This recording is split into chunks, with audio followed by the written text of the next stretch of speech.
All right. Welcome, everybody, to another episode of our literary fiction side hustle, where we go outside of our comfort zones of fantasy and sci fi and read something else that's more or less fantasy or sci fi. But uh, um, so today we are talking about Kate Atkinson's Life After Life, a novel that was published in 2013 and I think was very well received. And it falls in that literary fiction category, but I think as we discuss it, we're going to discover a lot of neat things about this book. Um, and just this is part of our bracket here on the literary fiction side hustle. So as you can see, so far we have read Wind Up Bird Chronicle by Haruki Murakami. We read The Cave by Jose Saramago. We read This River Awakens by Stephen Erickson. And we have just finished Life After Life by Kate Atkinson. And the next one up will be Song of Solomon by Toni Morrison. So we're halfway done in our initial lit fic bracket here. So I think that's a round of applause. Yeah, very good. It's only taken like a year and a half, something like that. Yeah, that's okay. Yeah, who's counting, Chris? Who's counting? Definitely not me. So of course I'm joined with my good friends Varsha and Chris, and we are here to talk about this book. So yeah, I enjoyed it. I enjoyed the heck out of it. I thought it was pretty cool. But Chris, some high level thoughts. High-level thoughts. So this was Varsha's pick, I believe. Had you read this before, Varsha? Yes, I Yes, had. you had. Okay, so it was an informed pick, so to speak, rather than a blind pick. That's good, because I don't think this is one that I would have naturally picked off the shelf myself. I don't know for what reason. It just every time I read the blurb, it is quite obviously magical realism, kind of some sort in there, but it is not usually set in a period that I normally read books in. Let's put it that way. Although what I will say is that I think the setting of the book is one of the absolute strongest points of the book. I think it's the ability to immerse yourself in that world and in that family and in the events that go on in that is actually my favorite part of the book. So it just goes to show you, the reason for doing this side hustle thing is going strong because it's sort of pushing our boundaries a little bit, which is obviously great. And I mean, there's pretty much nothing to dislike about this book in a lot of ways. It has, while it's long, it's very, very readable. I read it very quickly. I think the characters are all interesting and sort of multi-layered. And even on top of that, you have development of the characters that develop in different ways depending on the actions of the book, which I think is something I look forward to getting stuck into and exploring through the discussion. So yeah, liked it a lot. Yeah, and Varsha? Yeah, I think this was one of those books that I was fairly certain would hold up on a reread, and it did. There were many things that I mean. I think I read this book during a period when all I remember about a book is maybe the premise at a very high level and how much I liked it. So so the premise I really loved for this one. Someone being reborn over and over again and trying to, I guess, change some difficult parts of their life and trying to change the thing that made them die each time, because I think she dies later and later each time until she has like a full life. Um, and I think there is some discussion in the course of the book about I guess the Eastern notions of rebirth and whether what she's going through fit with it. So like, it was interesting. Like that's some stuff that we think about a lot growing up, like where I come from, and so this is, I guess, a different take, an interesting take on it. And so that was cool to read. And I guess the final conclusion is something I think about a lot, except what I thought it maybe said explicitly, it doesn't so much. I'd like to discuss that with you guys. I guess Oh. I more made up that reason in my head than have the book explicitly tell me. But I think it's still sort of there a little bit. So yeah, overall It's, held up on reread. Still yeah, still without happy with jumping this to book. the end of the book, the meaning, so to speak, I do think is left untold. And I also had that feeling like I was projecting one on it. Hmm. It's almost what you want to be the outcome of it rather than necessarily it ever being told you in some stage. So it'll be Yeah, interesting if yeah, we get the same outcome or the same reasoning from the book that yeah, it doesn't tell you. yeah. Yeah, I love the premise. I love the premise of this book. I've always liked this idea of, what if the big idea, what if this happened and my life went this way, and what if my life went that way? I think that that whole premise is fascinating, and it most of the time you get that what if in time travel stories, Mhm. but that's not quite the case here. This isn't talking about time travel or anything like that. Now it's talking about something. It's it's it was done very interestingly, and how it was done, because it was just it was more of a omniscient what if in this case, and it was so you the reader are the one who are going, well, let's fade to black and let's read another version of this story that's gonna fit me better, or that's not gonna be so tragic this time, or that's not gonna be, and you keep going through that, um, and then the character itself kind of attempts to break the fourth wall a few times, and like trying to and getting these little glimpses of what's going on with her, and it's funny because the book never strongly comes out and says, the character, I'm living these different lives. She gets these hints, she gets these ideas, she gets these senses, but it's not really strong. It's very subtle throughout the whole thing, and I kind of like that. So I like how it was all handled, and the concept is great. Like you said, Chris, the setting, especially, what's it called, Fox Hall? Is that, or Fox something? Fox Uh, House, maybe, or yeah, something like that. Yeah. Fox Corner was it? Fox Corner. Yeah. Fox Corner. Yeah, that setting is great, and very well realized. I don't think you can find a better characterized character than Ursula.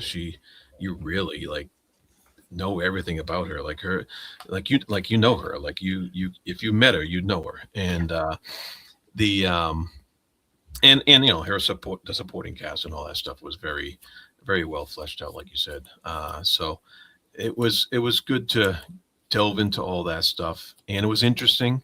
Um, there were times where I did get a little tired of the schnicked, you know, the fade to black again. I'm like, okay, all Darkness right, Falls. let's let's move beyond that, a little bit. But the writing was nice, so it wasn't like it was ponderous or anything like that. It wasn't tedious to get through the next section, because I was interested in where she was going, but I was just like, okay, we're fading to black again. And I thought, it didn't need to be done as many times as it was, but I still enjoyed the book very much.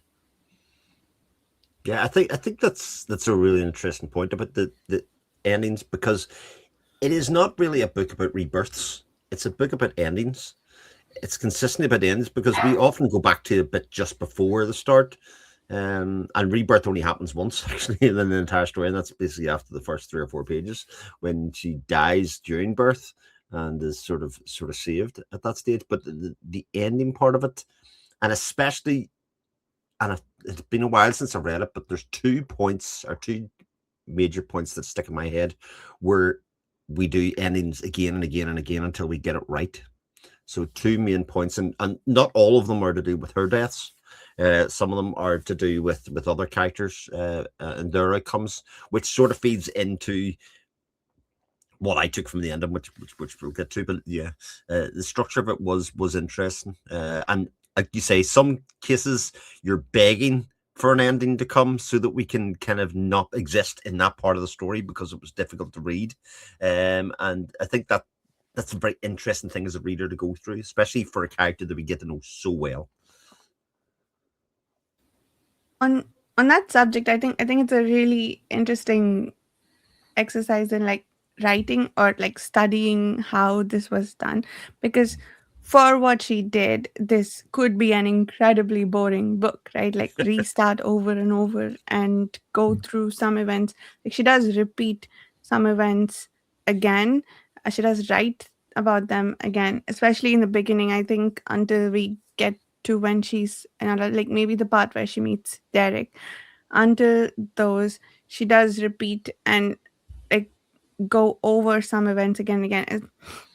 And what was interesting to me was how she did. I think maybe not all of it. She does do the birth scene over and over again, Mhm. but she did it differently each time. Gave us a different perspective and gave us and a lot of it for some reason was centered around the doctor, which is interesting. I'd like to discuss why that is, but it was like different parts of his day and what he thought about the baby that was just born, and I guess his notions on the cold and where he ended up. Like that was interesting, but she didn't make it boring. We came back to the day or time of birth, but we got a different scene each time from that day. Maybe she's telling us what happened differently this time to sort of Mm. cascade the rest of the events, but it was pretty cool. And I also love that she didn't keep it samey throughout, like by just doing that over and over again. Like you said, Chris, like the sections where we kept retrying, like, no, not this, let's do this again. I think the flu one was Mm-hmm. particularly interesting. I forget what the other one was, but there were a few resets that went over and over again. The flu one was a favorite, but yeah, those were all like really interesting from the perspective of like, how do you tell the story you want to tell that could potentially be really boring but make it really gripping anyway. Yeah. Yeah, very cool. Yeah, it's interesting what you said, Chris, about the you know the the different ways to die and stuff like Mm-hmm. that.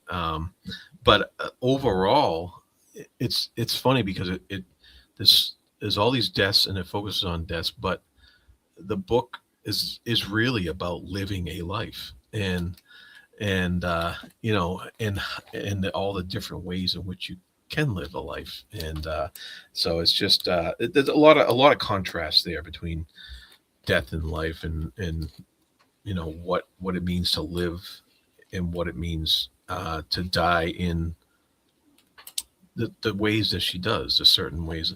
Like, what's the difference between her dying as a baby strangled by an Mm-hmm. umbilical cord, or her dying in the bombing of London? Like, where's the correlation there? Like, what does it mean for a person to die then as opposed to then? And there's a lot to think about. There's a lot to absorb in that as you think about each circumstance, and the on an existential level, I think she's trying to find the best way to live overall, and I think that's kind of the message of the book. Interesting.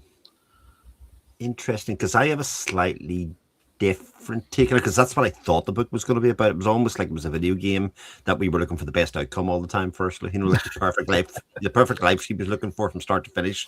Only this went wrong, and we'll go back and redo that again. And realistically, I think what you said originally is this idea. It's just a different life, and actually, there isn't one set of, again, not a video game state of this thing has to happen for her to have a good life going forward. It's just a different kind of set of events. That things aren't predetermined. The weather outside can change what happens. what time somebody arrives in a room can change what happens. It's just an exploration, I think, of possibilities in some ways, and about how this slight change can make a totally different life. And I would struggle to say what the best form of her life was throughout this book, if that makes sense, because it's not just longevity.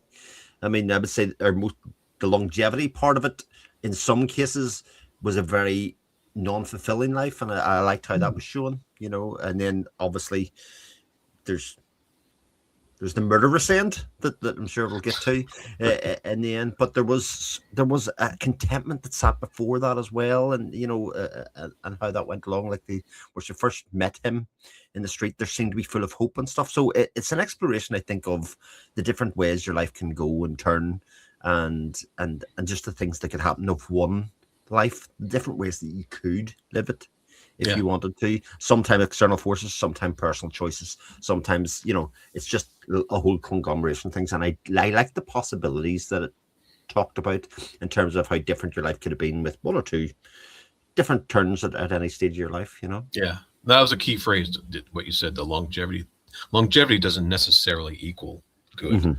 It's just so which one was the best one? You know, you'd have to figure that out for yourself. Yeah, absolutely.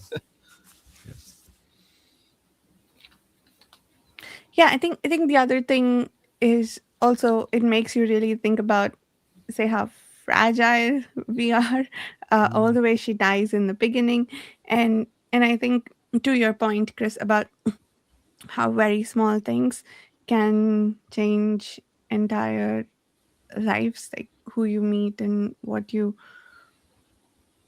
happens, like I guess the friend who gets killed, uh, like a few minutes here and there changes everything, right? For not just her, for so many people. And so yeah, it really makes you think about these things, about how, I guess, not fate exactly, but more what we talk about all the time, like how much, I guess, luck or chance plays a role in how you end up living, but while still trying to control it. I think she's got a very high level control, but there is some agency we retain despite that.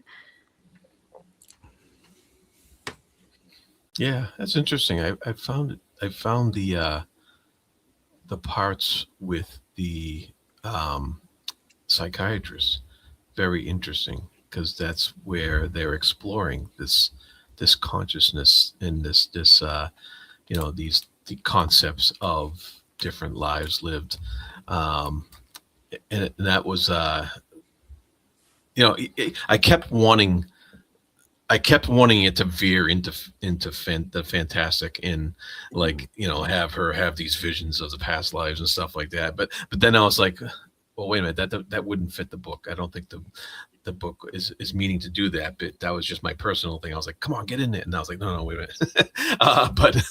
But it was just, I just found that interesting, that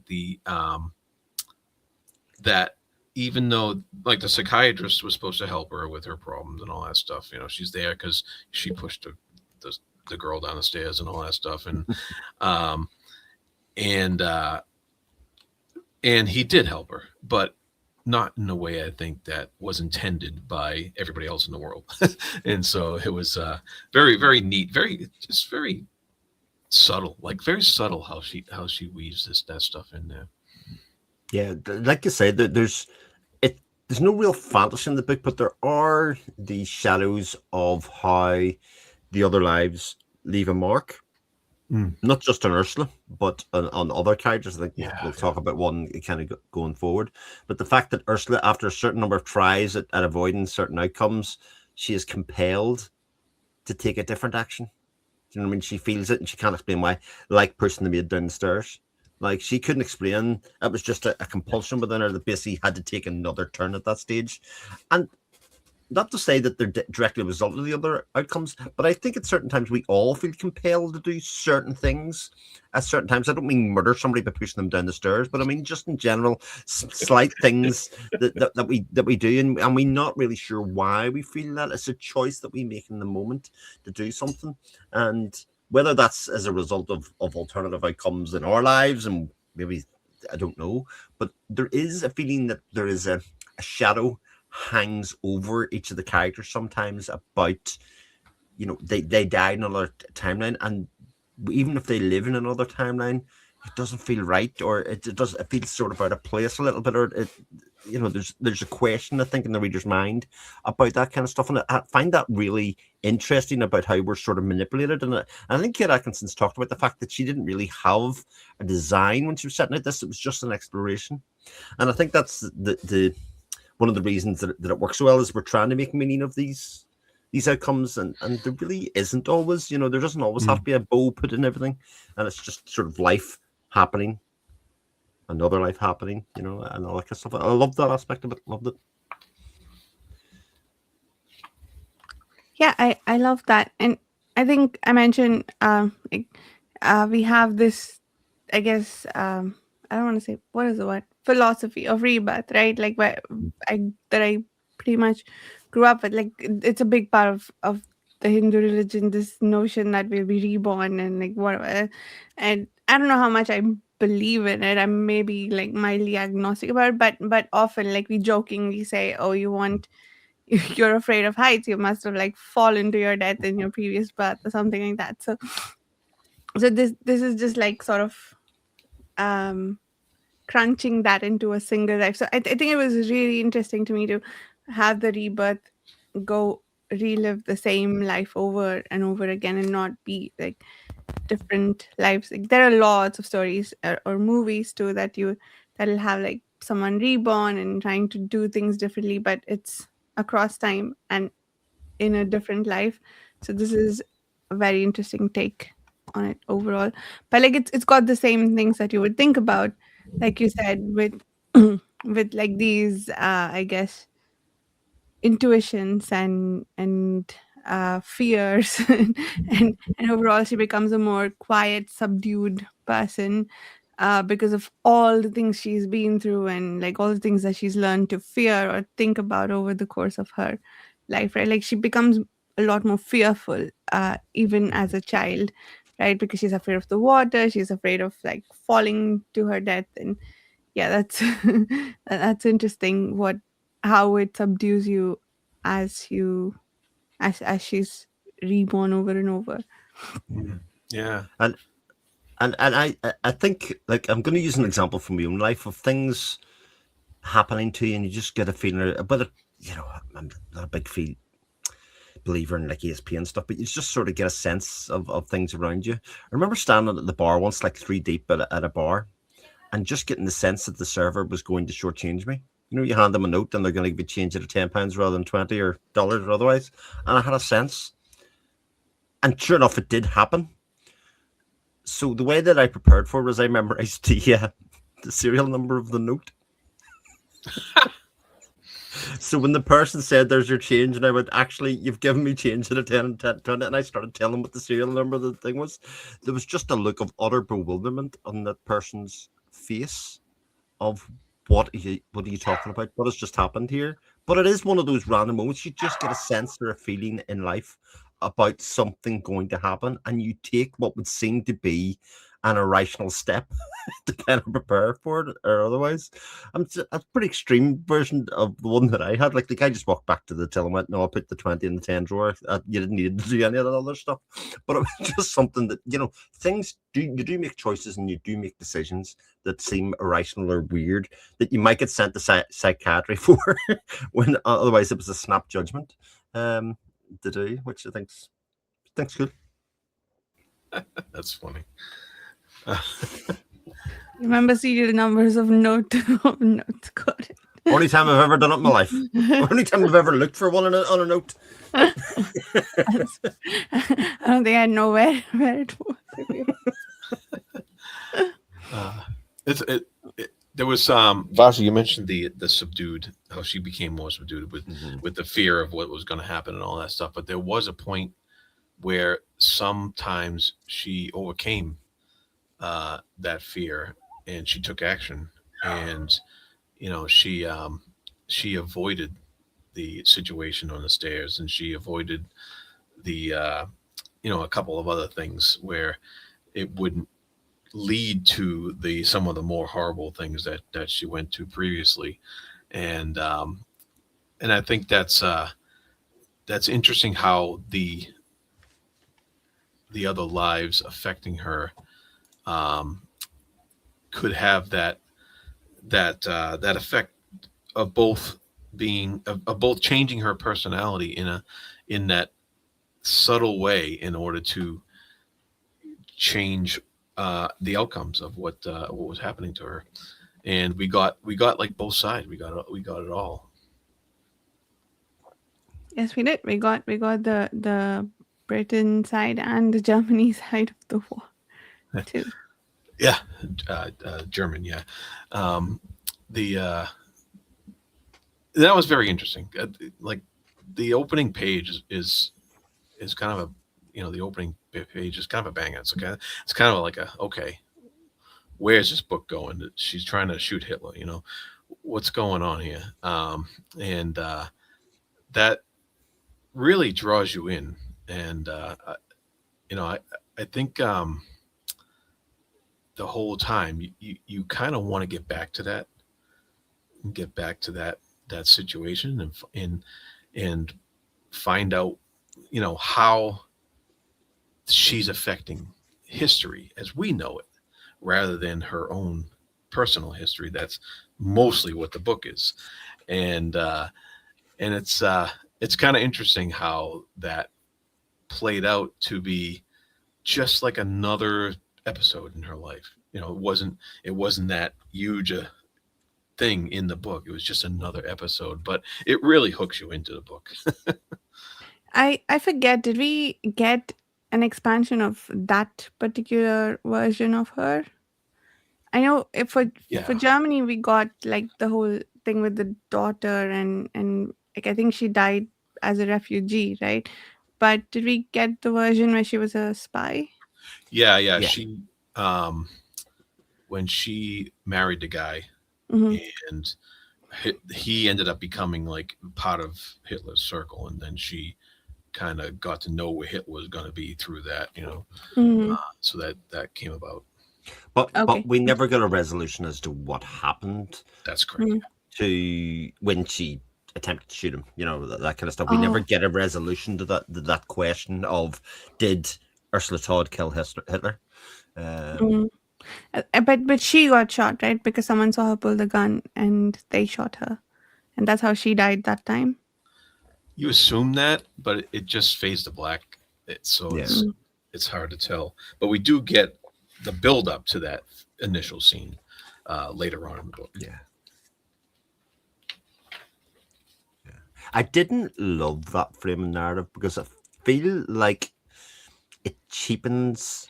It's almost like saying this is what the book's about or this is what's important about the book, if that makes sense, rather than it just being an event. Like you said, Jared, that's what it ends up becoming, and therefore just a bit of color, if you know what I mean, into the story rather than necessarily what the book's about. But having it as a framing narrative at the start kind of makes it think that it's about something different. And thankfully, I quickly forgot about it once we got to Fox Corner, and the bit that became the grounding for the whole story was Fox Corner. Even when she leaves and comes back, that house and that familial home is where the story you always feel at home about. So if we ever get lost or we go too far down a road of her life and she goes off on another bit, it's that house and the people that she grew up with, the brothers and sisters, are the bit that pull you back in and give you a jumping off point the whole way through it.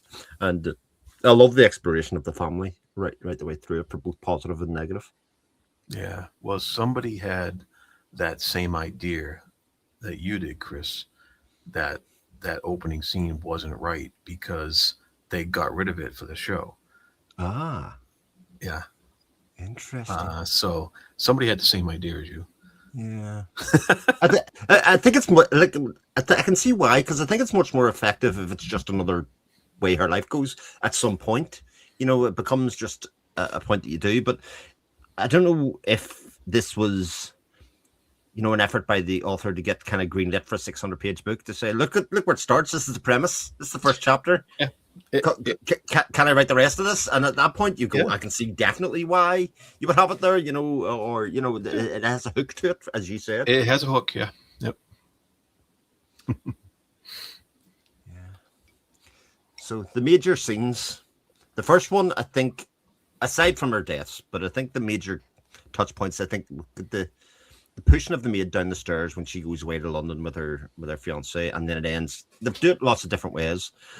I think that one's interesting because it sets up an attachment for the reader with Teddy and the importance of Teddy in it, because it's really him and most of the outcomes that is falls foul of this move or this trip to London, if you know what I mean, and the importance of Teddy as the younger brother that they all adore, that is almost like the center of good with all of their lives in what is a household where it's not always warm, Mhm. but he is that, and he's like the good, and this comes back later on when he gets shot down, etc. Oh, is Teddy actually dead?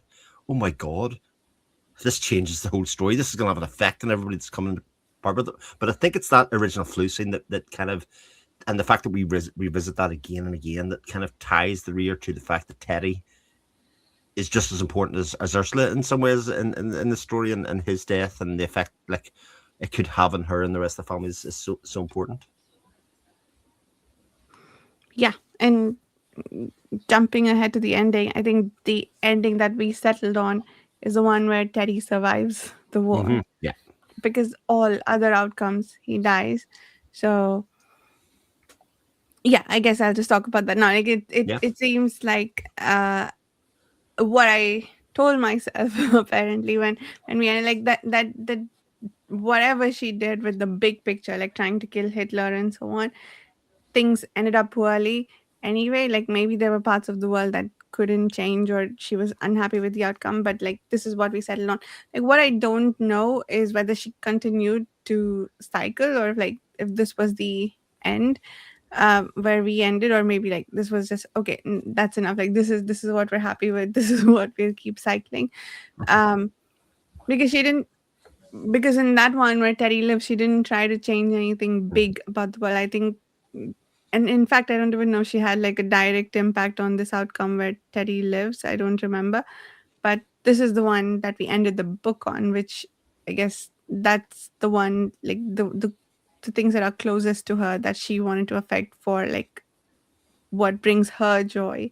So I don't know if I am unable to articulate it well, but like it's basically like she focused on the smaller things and not changing the bigger things. And I guess that was a bit of my takeaway about what the book was trying to say, that like this is what brings you joy, the local affectations, like not the big ones. But Yeah, Teddy is the that's center. Yeah. that's all good. That's all great points because the it kind of makes it so that she's like a little more um she doesn't it doesn't matter to her whether she's the one dying. It matters more that it's Teddy that's not dying. And you can definitely see that as a you know somebody giving themselves to the fates in order for somebody else to prosper and that you love deeply. Yeah, that's good. That's a good way to end it, I think, like you said. And I think it sort of reinforces the point that Ursula herself is not an extraordinary person in her own right. You know, her path and all of those stories very rarely ends up with her being the center. In fact, if you want to take the Hitler example, and if she is killed at the end of it, I mean, that bit we're seeing part of herself in history didn't amount to anything. So again, she was even less impactful in that way. But her her existence in other people's lives is very important throughout the story. Like the progression of like, but if you want to say Teddy, if you want to say Pamela, the sister, you know, the father, except even the girl that didn't end up dying by the child killer.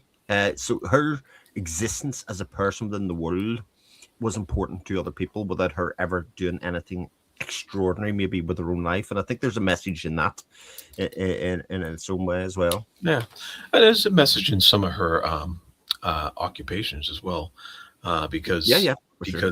that was very important work, even though it's not really seen as like history shaking or groundbreaking or whatever. It was very important work. So I think that relates to what you said and her importance in Mhm. the lives of people and not necessarily history. Yeah. That's good. Yeah. So going on to the second major one, and I think again it's tied to the other brother. Oh, well, the other brother that we know about at this stage, Maurice, who's a bit of a somebody that wants to be a bit above their station, and it seems to end up getting there. You know, he's a bit above, he's trying to ascend a bit above his social standing, and so to speak. But it's him that brings the friends along, and the American friend along that ends up sexually assaulting Ursula, which obviously has a big impact on that first third of the book. Her first sex experience is a sexual assault, and the kind of spiral and the sort of link that it seems to suggest that she ended up with an abusive husband, etc. In that version of the story. Mhm. A very difficult part of the book to read. I think from in every part of that story, even from that moment, you could feel the impact that it has had on her, and on the pregnancy, etc. That came. You know, that was very very difficult.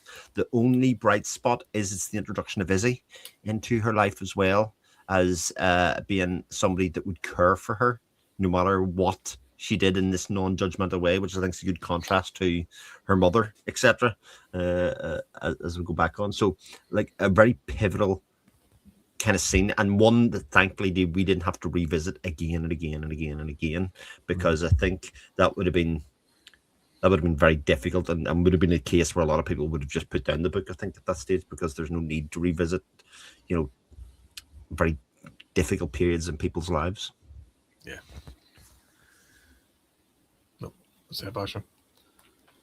Sorry. The second time she met Derek, it's Yeah. quite chilling, but it was really satisfying to watch her brush him away and say, "Nope, done with that."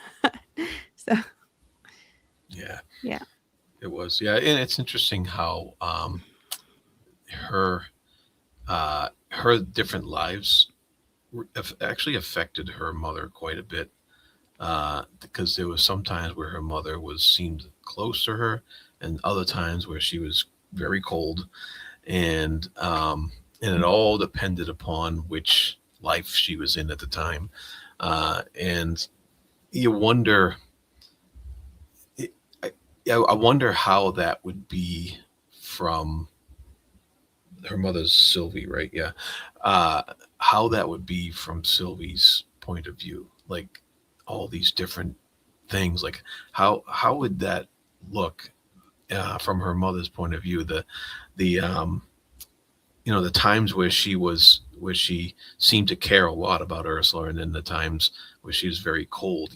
I always wondered. I was like the whole time I'm wondering what is going through that woman's head to make her react in those ways, and it was something that we don't have the answer to, but it's definitely you wonder how much of Ursula's story infused her reaction in her her character. You know.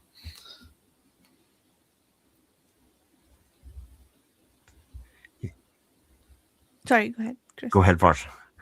No, I was gonna say there were times when I really disliked her. I think particularly in the Derek Mhm. part of the book when she had apparently absolutely no sympathy for her daughter for all the horrible things that happened to her. I think, um, but the father that was also the one in which I think the father really shone out.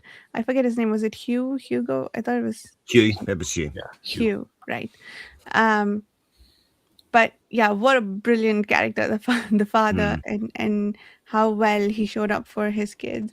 And I think and Pamela is another character whose perspective I would like, because I mean Ursula had a clear favorite among her children, and Pamela seemed to imply s- um that Ursula was Hugh's favorite. And Mm. so Morris and Pamela were sort of like fending for themselves in that sense.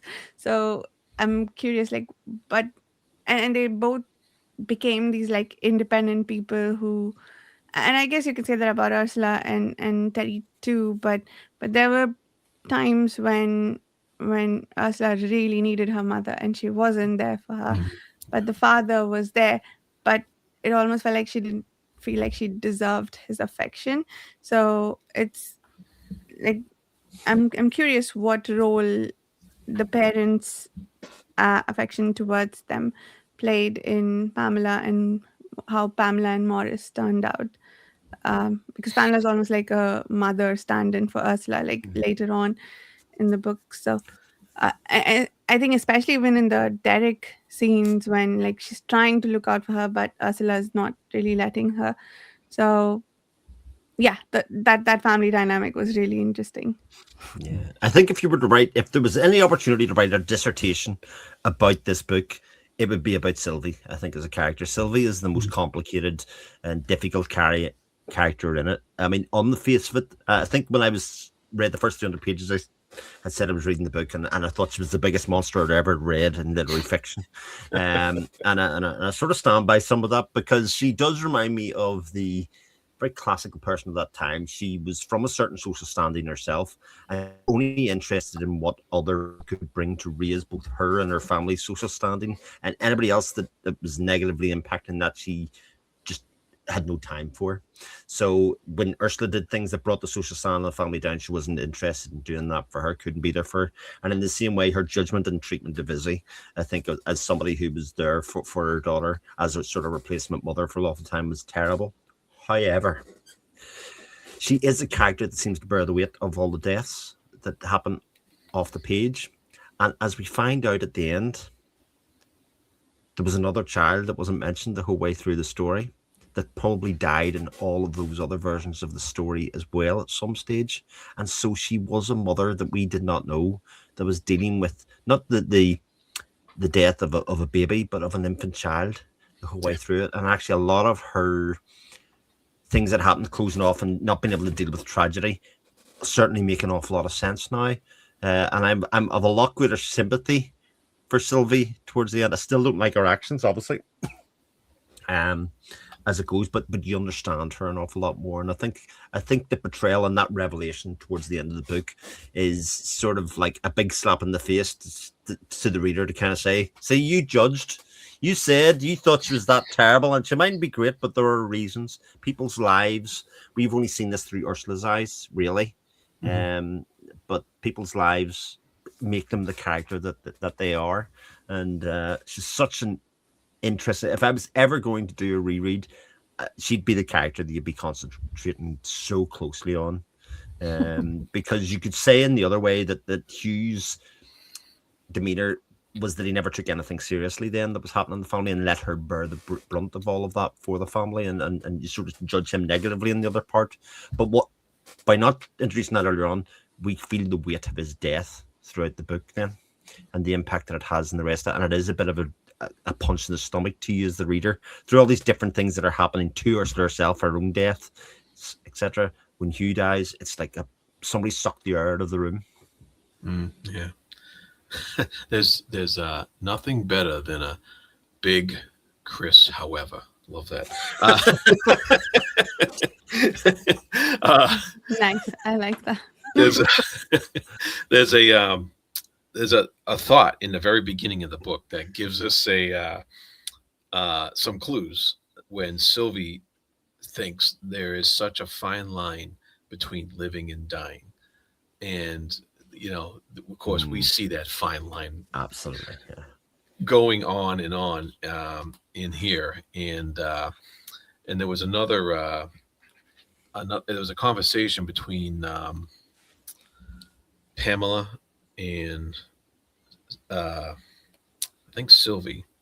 Oh no, it was Ursula. It was Pamela and Ursula, and Ursula says the past is a jumble in her mind and not the straight line that it was for Pamela. So it's kind of hinted that Pamela had this straight line path and that's what it was going to be. And that was, and so why is it that way for one character and not for another?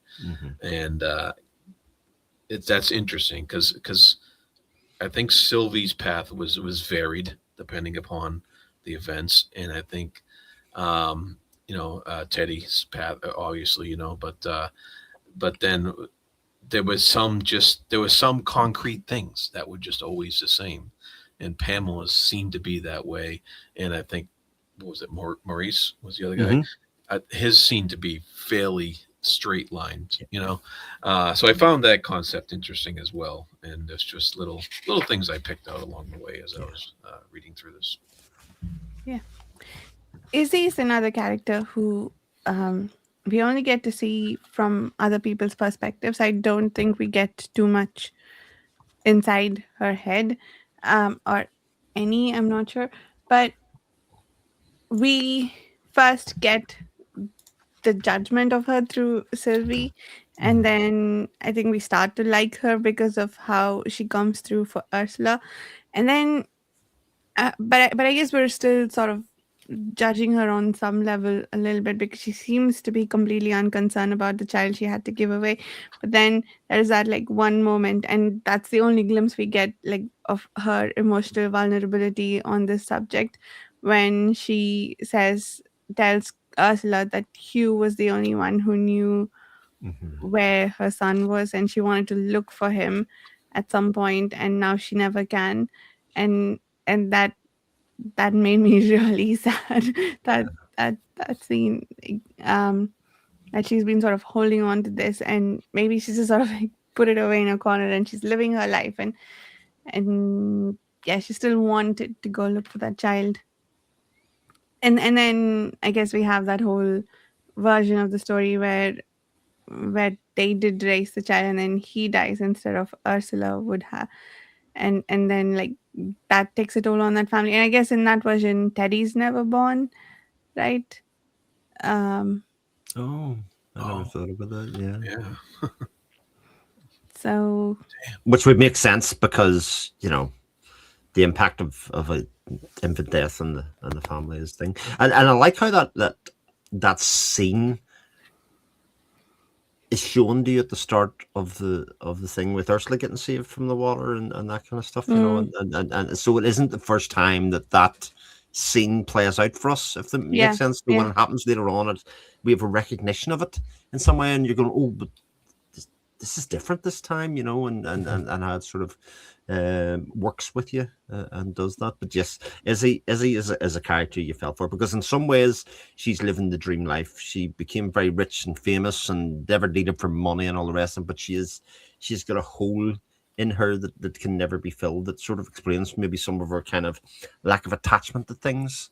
But you can see at the very core of it, she's still a very good and loving person, and actually, because of how Hugh treated her, she wants to do the same for Ursula, and be there for her. And I mean, again, a complicated relationship, but I get very angry at the characterization of Izzy by other people because of her young pregnancy, and especially when you consider that the same thing happened to Ursula, who is, yeah, I mean, the fact that Ursula did nothing to deserve that, in fact, was the crime was committed against her, and we know nothing about Izzy. There's a judgment that came on women, I think, especially during this time, about how the outcomes meant characterize the person, if that makes sense. And I do think the characterization of all of the females and the possibilities for all the females is a good representation of women at that time. Look how much Ursula could ever influence the war effort. She had to do a ministerial job and that kind of stuff. She wasn't able to ascend to the heights that Maurice went to, wasn't able to really join the war effort in the same way Teddy did. And she sort of had a sort of a ministerial role the whole way through the book. That's as much as she could ever do. And she was obviously very capable, which is something. And the same for Sylvie, the same for many others within the book. Yeah.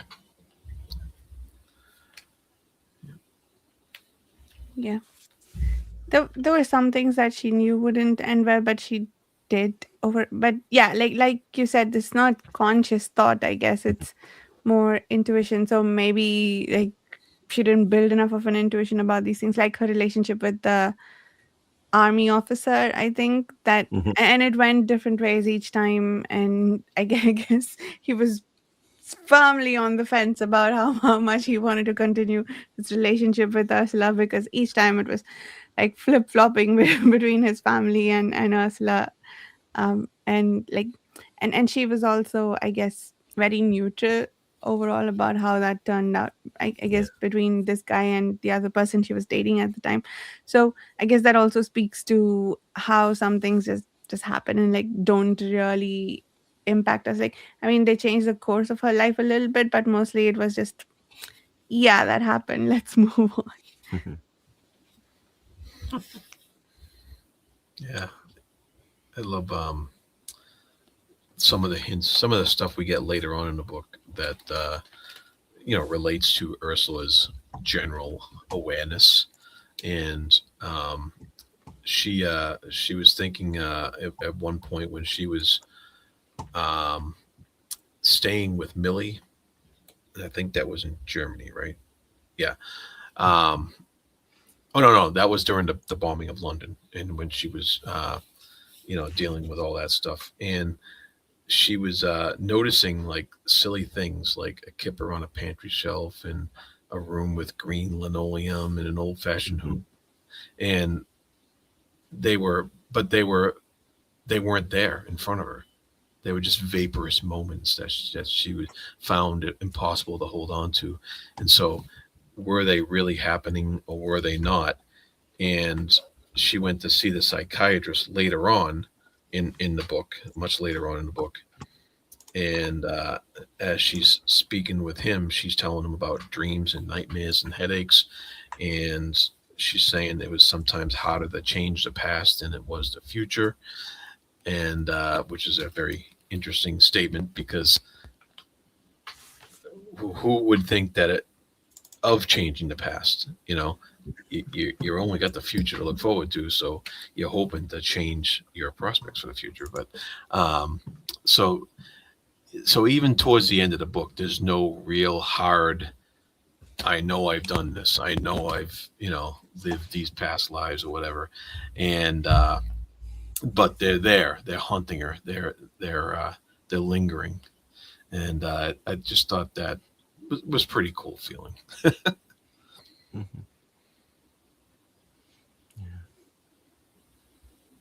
The other standout from the London Blitz was, I guess, the first time she died when, like, in that bomb shelter, right? Like in the basement. The basement, yeah, And then With the baby. yeah. yeah, Oh, yeah. And then later on, when she's working in the rescue operation, she finds those people. People, yeah. Yeah, it's, and I think we see that from multiple perspectives. So that part was pretty compelling and heartbreaking too. And I think, yeah, the baby over and over. when she steps on the baby, it was just like, oh, Oh. that was so horrible. Yeah, yeah. But the bit that reinforced for me is the fact if there is such a thing as fate, and it's such a thing as you're destined to be somewhere at one time. That was that, because in one case she was living there, in another case she was part of the cleanup effort, and even in the one time where it seems like she's avoided death by seeing the dog in the alleyway across the way, she still dies. Further on, I think that was the part of the book where if there is any element of fate exists in the world, that's when she was supposed to die, because it happened over and over and over again in different ways, and she was supposed to be in that place at that time in many, many different ways. And I thought that was a really nice exploration of that, because it did feel there was no way out of that loop when you were reading it. Mm, yeah, but there was a scene where she was old, Mm-hmm. and so at some point, She made it past, yeah. And she yeah, had this kind of like, well, there's a couple of versions like she gets to retire from work, like that yeah, part yeah, during her leaving party and that kind of stuff. And there was a nice aspect to that, because again, being able to reach a retirement age almost suggests there's a life well lived. You know what I mean? A full life well lived, that you made it through all the ups and downs of the world at that stage and survived them all, and able just to retire at that stage and get nice presents and a cake or whatever. That bit's nice. yeah, yeah, pretty good book. Yeah. Does beg the question: did any of you think about, whether you were reading it or afterwards, whether about own inflection points in your own life? Sure, absolutely. Are there 2 or 3 key moments, do you think, and for all of the small things? And I'm not talking about the time when I get shortchanged. I could have lived with being shortchanged from that £20 at that time. That's not one of mine. Yeah, but what would that have led to, Chris? Absolutely. Can you imagine how raging I'd have been if I was shortchanged and You I'd got had that thought shortchanged. beforehand? You said I the s- wrong thing to the wrong guy, and somebody pulled a knife on you. Who knows? I'd be like, I could have memorized that goddamn serial number and I didn't do it. Yeah. So that's not one of mine, but there are a couple, like things like career choices and job choices and stuff. Oh yeah, They're ones that you know in the time and the moment are inflection points for your life, that kind of stuff. But I always wonder what would have happened if I did not sign up for the Air Force when I did. Always curious about that. Yeah. we probably wouldn't be having this discussion, Jared. That's a big possibility, but you never know. I think the fates brought us together. So. That's true. Maybe this is where we were all fated to be. On the All of 16th our month. lives leading to this point. Yeah. The readers are going, yes, they made it. It's a happy ending. A life well led. Yeah. Read Life After Life, talked about it. Yeah. Oh God. Oh man. That's funny. Yeah. Who knows? I could have been Dr. Fantasy. Who knows? Mm. Interesting. Uh, So, were you always interested in fantasy, or was it after Air Force? And I was I playing D&D when I was 12 years old. So yeah, I was fair enough. Yeah. always interested. Yeah. Yeah, fantasy was my first love as well, literature. Which Yeah. got past children's books and that kind of even reading children's books. I talked about this a while ago. Like Roald Dahl, in his own way, was Yeah. the fantasy author. Like he's the one that I grew up with as a child, and Yeah. you know, that's Yeah. the one. the biggest one for me is maybe what college I went to, or what college my husband went to. We wouldn't have met. Ah, Yeah. There you go. there you go. So interesting. All right. Well, I think any last thoughts here? I think we explored this fairly well. Yeah. Yeah. All we yeah. have to decide is who wins the bracket. You know. Oh yeah. Did we already decide about the cave versus the wind-up bird? Yes, I We- think that was a resounding win by Yeah. the cave. I don't think that one was particularly close. Not to say that Wind Up Bird Chronicle was not a Yeah. good book, but It was good. It was not in the same hemisphere as okay. the It cave. was easy. It was an This one easy choice. is a So lot let me closer. bring up. We got This River Awakens and Life After Life. What's the verdict there? Oh my god. Yeah, now this is hard. This is tough. This is very close. And there's bits of both books that are better than the other ones, for sure. Yeah. Well, I'll start. This River Awakens still has not left my head. It's stuck with me the whole time, and I can't get rid of it. And I have a feeling that's going to stick with me a long time to come. Nice. What about you, Chris? Oh, thanks, Varsha. You're far too kind. All right, take your time. I can probably choose. I think. No, I can't. They're both, I can't do it. Oh man. so they both do really interesting things, Yes, they do. writing style wise. They both have really interesting characters. So what I'm gonna do is cut the baby. So I'll take half of the top of This River Awakens and make a Frankenstein book with. Yeah, it's tough. I will say this: Life After Life was a more fun reading experience for me. However, I like books that have more permanent emotional heft to them in general. And I feel like this River Awakens has the bigger emotional heft in the story. The subjects of abuse that are very much permanent throughout that entire book from start to finish. Those are the things that stick with me, like you sort of said, Jared. And it's interesting because I think if you'd asked me shortly after Red Life Afterlife, I definitely would have said Life After Life. But now that there's a bit of gap in time between the two of them, I think I'm going to pick this River Awakens because of that, just that emotional heft and some of the emotional stains that it leaves. Yeah, and I think the commentary that we got about it kind of put it over the top for me because Mhm. seeing revisiting the novel in my head with that in mind, that imagery, that I think while we were talking about the book, I think Varsha kind of brought it up about the crows in the beginning. Mhm. But we were perplexed at the time, and then getting the affirmation of what that represented, I think really put the book on over the top for me. As something's even more special now that I go back and think about the whole thing. I'm like, okay, that's going to stick with me a long time. Nice.